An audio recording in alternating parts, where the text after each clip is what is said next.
남편이 바람나서 이혼했습니다. 아이를 위해서. 아빠 없는 아이로 키우기 정말 싫어서. 나 하나 눈 딱 감으면 아이는 행복하지 않을까? 라는 생각에 버티고 또 버텼는데 9살밖에 안 된 딸이 엄마, 나는 엄마만 있으면 돼. 아빠랑 같이 살지 말자. 응? 억장이 무너진다는 표현이 딱 이럴 때 쓰는 말이구나를 실감하며 아이를 위해서라도 하루빨리 그 지옥에서 벗어나 우리끼리의 새 인생을 살아야겠다고 다짐하고 서둘러 이혼했어요. 남편은 연애 때도 바람피다 한 번 걸린 적이 있죠. 그런데 그 한 번을 바보처럼 눈 감아줬던 제가 후회스럽고 미련스러워요. 그때 눈 감지 않았더라면 우리 아이한테 이런 아픔을 주진 않았을 텐데 라는 후회가 들어요. 한 번의 바람, 그리고 꽤 오랜 8년이라는 연애 기간. 그래서 그 한 번을 눈 감아줬어요. 당시엔 그래, 나랑만 만났고 그래 딱 한 번인데 나도 잠깐 다른 생각이 들 때도 있었고 이해했어요. 무엇보다 반성하고 죽을 듯 힘들어하는 남편의 모습이 제가 보기 더 아팠으니 또 제가 너무 사랑하는 사람이라서 눈 감았습니다. 그런데 결혼 후 아이가 7살이 되어 유치원 졸업을 앞두고 초등학교 들어갈 준비에 저도 정신이 없고 아이는 신나서 한참 기분이 좋을 그때였죠. 생각보다 눈치가 빠르고 웬만하면 촉이 잘 맞는 저. 왠지 모르게 평소랑 같은 남편이 수상했고 촉이 이상했어요. 역시는 역시죠. 혼자 조용히 남편의 뒤를 캔 결과 무려 3년이란 시간 동안 바람을 피던 여자가 있었어요. 같은 회사 여직원. 생각을 했어요. 감정적으로 생각했을 땐 3년이란 시간 동안 어떻게 날 속이면서 우리 애기도 속이면서 다른 여자랑 그렇게 살 맞대고 지냈을까? 사람일까? 라는 생각에 화가 치밀었지만 또 이성적으로 생각을 해보니 내가 이걸 터뜨렸을 때 눈 감고 가느냐 버리느냐인데 그 갈래길이 참 두렵고 무서웠죠. 저는 간호사였습니다. 그런데 아이를 키우면서 일을 하기엔 너무 벅차서 퇴사를 하고 경력 단절이 된 지 그 당시로 벌써 7년이었죠. 7년이란 세월은 절대 무시 못하는 거고 다시 일터로 돌아가서 잘할 수 있을까? 라는 두려움이 너무 컸어요. 혹여나 젊은 친구들 사이에서 우스운 사람이 되진 않을까? 라는 생각들. 그래서 남편을 버리면 당장 생계가 문제인데 어쩌지? 라는 생각. 그리고 정말 좋은 아빠이기에 아이가 아빠를 너무 좋아해요. 내가 봐도 너무 좋은 아빠인 사람. 아이에게 그런 아빠를 내가 뺏어도 될까? 정말 복잡했죠. 알면서도 속아주고 미칠 것 같은데도 모르는 척 그렇게 지냈어요. 몇 개월을 혹시 몰라 알게 모르게 증거는 뒤로 다 빼뒀습니다. 이 사람과 이혼을 하더라도 증거가 확실해야 했고 내가 따로 챙겨야 했죠. 우리 아이와 함께 살아가기 위해선 우리 몫을 챙겨야 했어요. 단순히 감정적으로 버릴 순 없었죠. 결국 저 사람 좋은 일 시키는 거니까 참고 또 참고 혼자 스스로 이혼을 준비했어요. 긴 시간 동안 홀로 외로운 싸움을 했습니다. 먼저 복직을 했어요. 뜬금없이 갑자기 웬 복직이냐며 반대를 했죠. 먼 눈에 뭐만 보인다고 제가 밖으로 돌면서 사람들을 만나고 하는 게 싫다고 하더군요.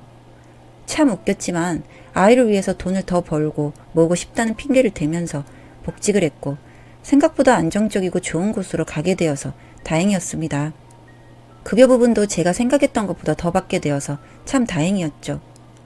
남편에게는 제 급여에 100만 원을 줄여서 말했고 100만 원은 무조건 저금해두고 나머지 급여에서도 또 저금하고 생활비로 조금 쓰고 그런 식으로 했어요.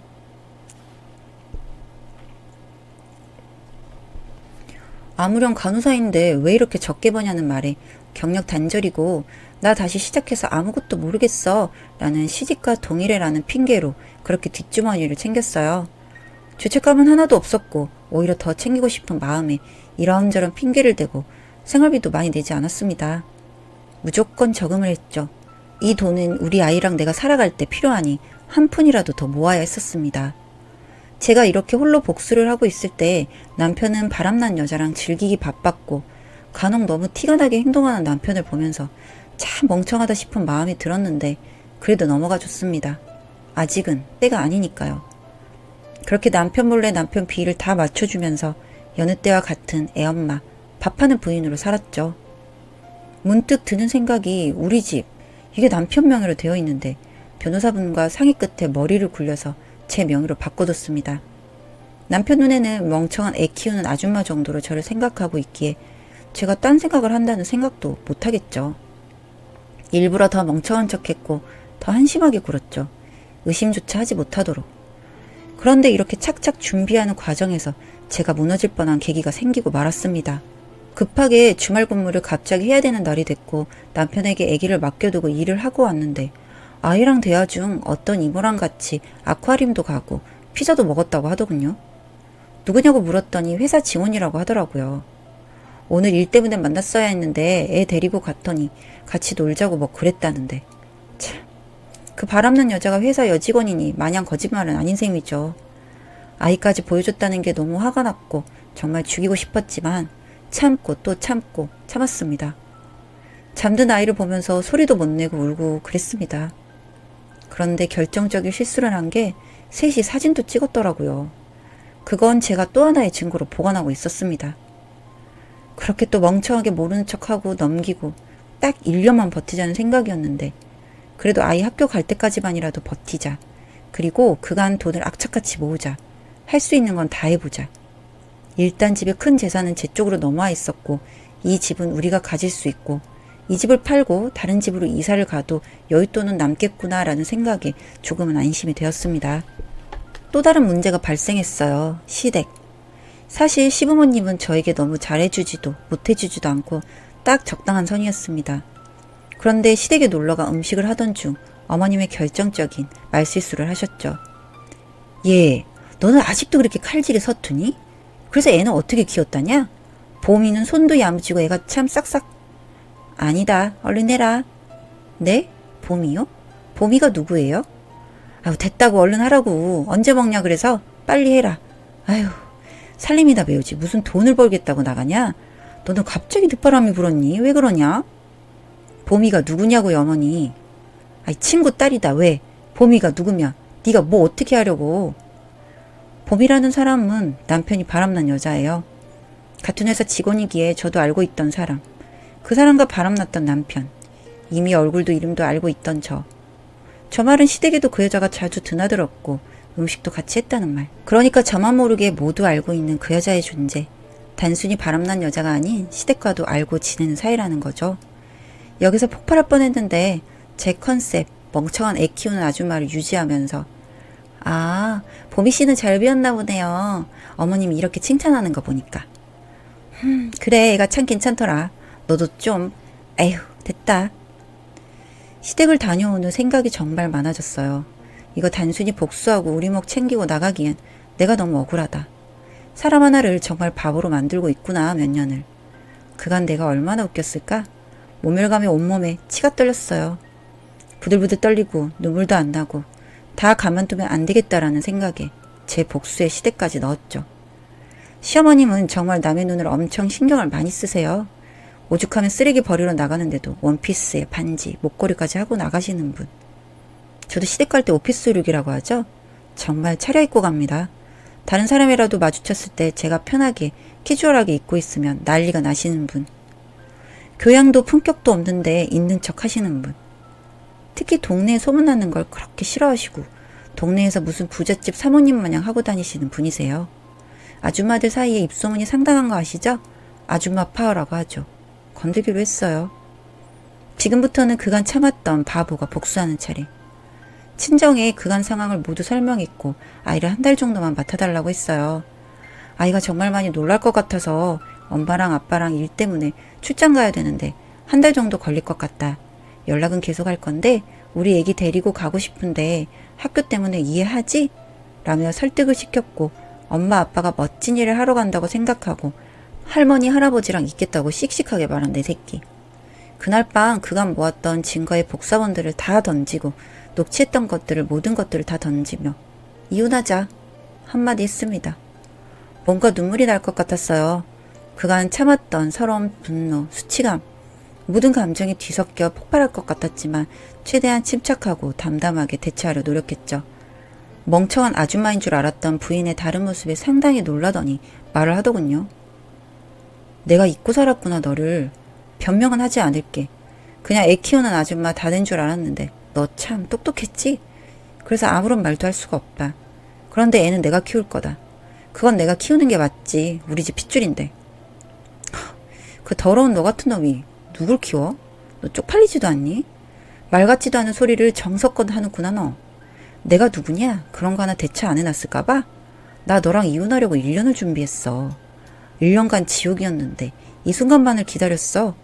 알다시피 재산권, 명의 나한테 있는 거 알지? 넌 이대로 나가면 돼.